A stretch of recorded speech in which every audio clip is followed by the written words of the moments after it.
আসলে নিজেদের গাছ থেকে আম পেড়ে আচার বা আমসত্ত্ব বানানোর মজাটাই আলাদা। আজকে আমার এইরকম আমসত্ত্ব বানানো দেখে মনে হয় সবার জিভেই জল এসে যাবে। কই গাছের আম আবার আম না অনেকগুলাই তোলা হয়েছে। খুব সুন্দর তো দেখতে।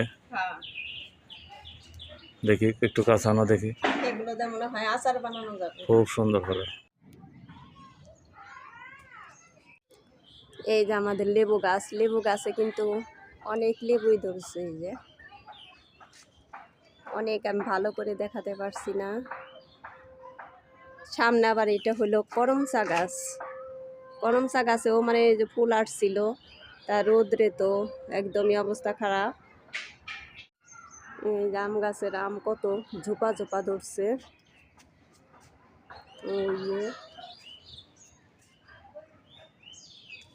এই গাছের আমি ছিঁড়া হইলো, মানে ওই যে বাইরে পড়ে যাবে, এই জন্য বাইরের গুলোই ছিঁড়া হলো। আর এই গাছেই 2 ঝোপা আমে আছে। তারপরে নিজেদের গাছে এরকম আম থাকলে কতটা ভালো লাগে বলেন তো। এই যে একটা লেবু গাছ, এই লেবু গাছে এই যে কয়েকটা ধরেছে, বড় বড়ই হয়েছে। এই যে আর আজকের ওয়েদারটা একটু বৃষ্টি বৃষ্টি, সব জায়গাতেই নেমে গেছে, কিন্তু আমাদের এইখান দিয়ে এখনো নামেনি। আজকে আসতে পারে, কারণ আজকে এখনো রোদের মুখ দেখা যায় নাই, রোদই নাই। নমস্কার বন্ধুরা, ইলাল লাইফ স্টাইল চ্যানেলে গুড মর্নিং সবাইকে। কেমন আছেন সবাই? আশা করি ভগবানের কৃপায় ভালোই আছেন। আমিও তো অনেক ভালো আছি। ইলাল লাইফ স্টাইল চ্যানেলে আরেকটা নতুন ব্লগ ভিডিও নিয়ে চলে আসলাম আপনাদের জন্য। আরেকটা লাইক দিয়ে আমার ভিডিওটি কন্টিনিউ করবেন। আপনাদের একটা লাইকে আমার ভিডিওটিকে এগিয়ে যেতে সাহায্য করবে। আর আমার ভিডিওটি স্কিপ না করে পুরোটাই দেখবেন, আশা করি অনেক ভালোই লাগবে। এই যে এই আমগুলো কিন্তু আগের দিন পেড়ে রেখেছি, এই পরের দিন এই আমগুলো কাটতেছি, কারণ ওই দিন আমার সময় ছিল না, ওই দিন আরও অনেক কাজ ছিল। এই জন্য আমি ভাবলাম যে আজকে কাটবো না, পরের দিন কাটবো। আমার এই আম ছোলা দেখে মনে হয় অনেক আপু বা দিদি ভাইদের জিভে জল এসে যাচ্ছে। জল এসে যাওয়াটা স্বাভাবিক, কারণ আমারও যখন এসে যায়।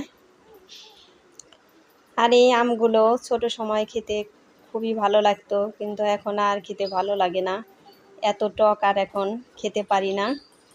ছোট সময় খুবই ভালো লাগতো, তখন এই টকই আমার বেশি প্রিয় ছিল, মিষ্টি প্রিয় ছিল না। মিষ্টি আমও আমি খাইতাম না, এই টক আমি খেতে খুবই ভালো লাগতো। এই তো আমার আমগুলো ছোলা হয়ে গিয়েছে, এখন ভালো করে আমি আমগুলো ধুয়ে নিব। আমগুলো ধুয়ে তারপর আমি আমগুলো কেটে নিব। ভাবছিলাম যে আচারও বানিয়ে নিব, আচার বানাবো কিছু দিয়ে আর কিছু দিয়ে আমসত্ত্ব বানাবো। তা দেখি আমের বিচিটা একদম শক্ত হয়ে গিয়েছে, এই আমার এখন কাটা সম্ভব না, এই জন্য শুধু ওই আমসত্ত্বই বানাবো। তাহলে আমার সাথে থাকেন কিভাবে আমি এই আমসত্ত্বগুলো বানিয়েছি। ওই যে ওইভাবে ছোট ছোট করে কেটে নিয়েছি, কারণ কাঁচা আম নরম হতে একটু সময় লাগবে। আমার আম কাটা শেষ হয়ে গিয়েছে, এই যে সবগুলোর বিচি একদম শক্ত হয়ে গিয়েছে। আমার এই কাঁচা আম কাটা দেখে কার কার জিভে জল এসে যাচ্ছে একবার কমেন্ট করে বলেন তো। জিভে জল আসলেও কিন্তু কাজ হবে না, আমি কাউকেই কিন্তু দেব না। আর আজকের টাইটেল দেখে বুঝতে পারছেন আমি কি বানাতে চলেছি। তা আমগুলো দিয়ে দিলাম, আর জলও পরিমাণ মতো দিয়ে দিলাম, জল একটু বেশি বেশি দিতে হবে।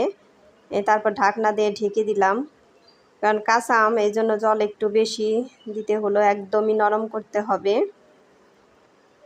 তো আমার আমগুলো মনে হয় নরমই হয়ে গিয়েছে একবারে। এখন এই যে ডালের কাটা দিয়ে আমি এগুলো গালাই নিব ভালো করে, এইভাবে চেপে চেপে। দেখেন একদমই গলে গিয়েছে। এখন ভালোভাবে নাড়াচাড়া করতেই থাকতে হবে, নাড়াচাড়া করে ওই যে ছেঁকে নিতে হবে। না ছেঁকে নিলে আমের ভিতরে যে আঁশ থাকে ওই আঁশে ভালো হবে না আমসত্ত্ব। আমি পুরাখানি ভালোভাবে ছেঁকে নিব। ওই যে ওইভাবে আস্তে আস্তে চামচ দিয়ে নেড়ে চেড়ে তারপরে ছাকতে হবে, তা না হলে আমের গোলাগুলো পড়তেই চায় না, প্রচুর এই আমে আঁশ আছে।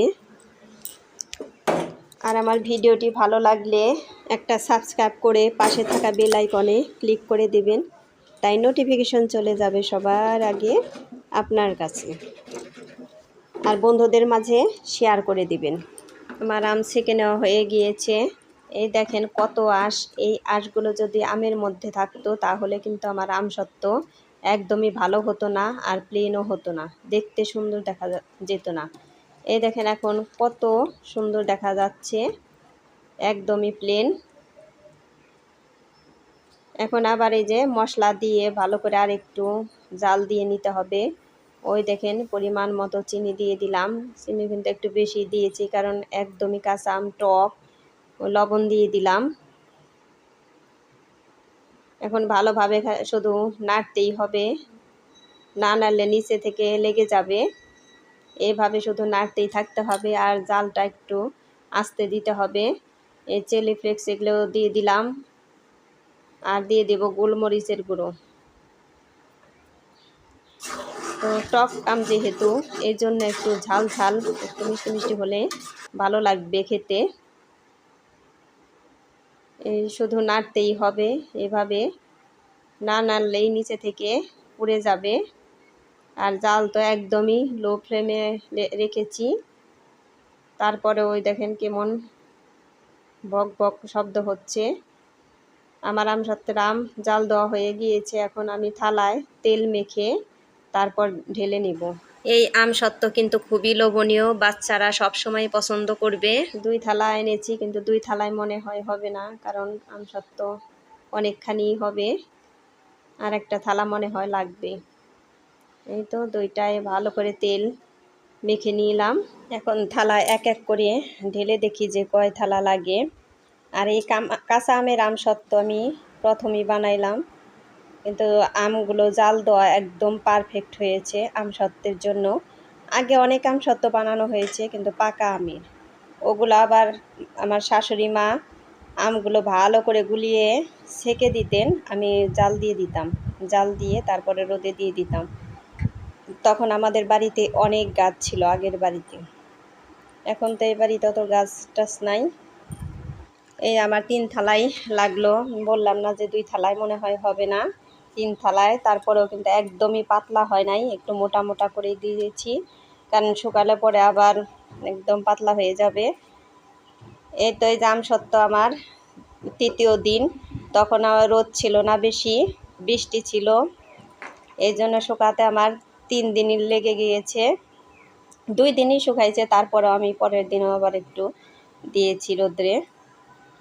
একদম ভালোভাবে শুকিয়ে গিয়েছে, মানে আমসত্ত্বটার নষ্ট হবে না এমনভাবে শুকিয়েছে।